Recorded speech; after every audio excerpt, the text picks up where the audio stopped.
I've heard of the concept of vocal foundations. What is it, and how can people use it to articulate their message? Okay, so for me, the big one, the best thing that you can do when speaking is actually not speak. It's pausing. Pausing is more powerful in many circumstances and instances than what you're saying, right? And if you can use pauses as you go along in your communication. So if you're having a conversation with someone, pausing is really, really important because you need to listen. We need to listen more. So pausing can be powerful there, but pausing also, and in radio land, we call it letting the listener catch up. So you can always tell a very inexperienced presenter, whether it's on radio or whatever audio that anyone's consuming. It might be an audio book, it might be a podcast, can be any of that. Inexperienced presenters will come on and they've got that bit to do and then that bit to do, and don't forget I've got that bit and I've got that bit up there, and I've got it's all coming out very, very quickly. And so our listeners just get a wall of words, and it's hard to consume. Experienced presenters will stop and just let the audience catch up a little bit on what they're saying. And so I use in my training the idea of 1 second for a comma, 2 seconds for a full stop, and 3 seconds for end of paragraph. Now, look, that's not, most people, I try and get them away from reading. We don't want to go word for word. We can certainly have a look at dot points, but we want to get out away from a lectern, if you like, and get out and communicate with our audience. So we're vulnerable, but our non-verbal signals are all there as well. And it's much more fun being out in front of an audience as well. And so what does 3 seconds look like as far as pausing is concerned? Well, it might be you're over on this side of the stage and you're coming into the end of one whole part of your presentation and you're getting ready to talk about something new or a brand new thought.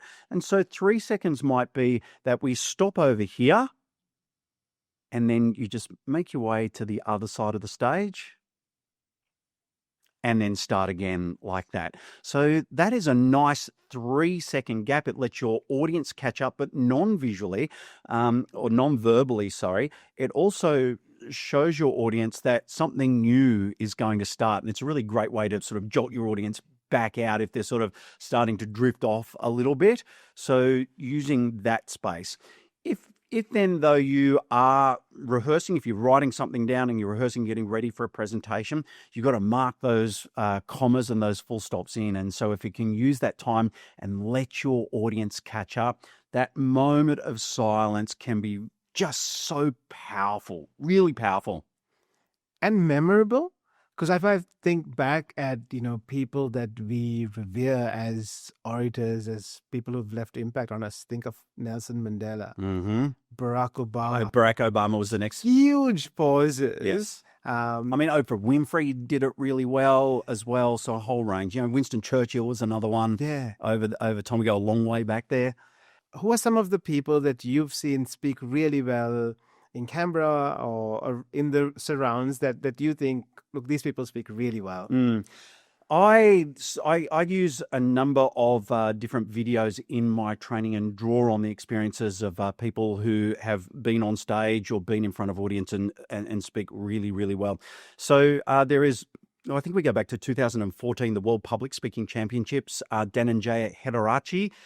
He was the winner of 2014, and I love the way, first of all, the way his presenting style, his body language and nonverbals are incredible. And then the way there's a whole range of, in that particular presentation from 2014, a number of different speaking styles that he used, and the way that he brought in the audience, and he had a prop to start off with. A rose? Yes, that's the one. And then he started with silence as well, and his gestures were just incredible. A mother cries 3 types of tears: tears of joy, tears of sorrow, and tears of shame. And so you can really show people how to make a big impact on stage by using other people's amazing presentations. And 2014 World Public Speaking Championship, why wouldn't you show someone how to do that? And I think it was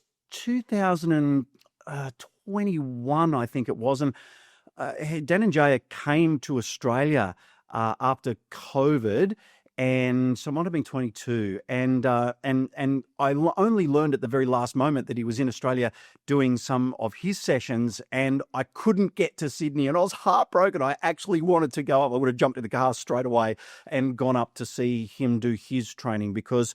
Again, that was a presentation that had an impact on me. It's a presentation that I can use as well. And I would have loved the opportunity just to say hello in person.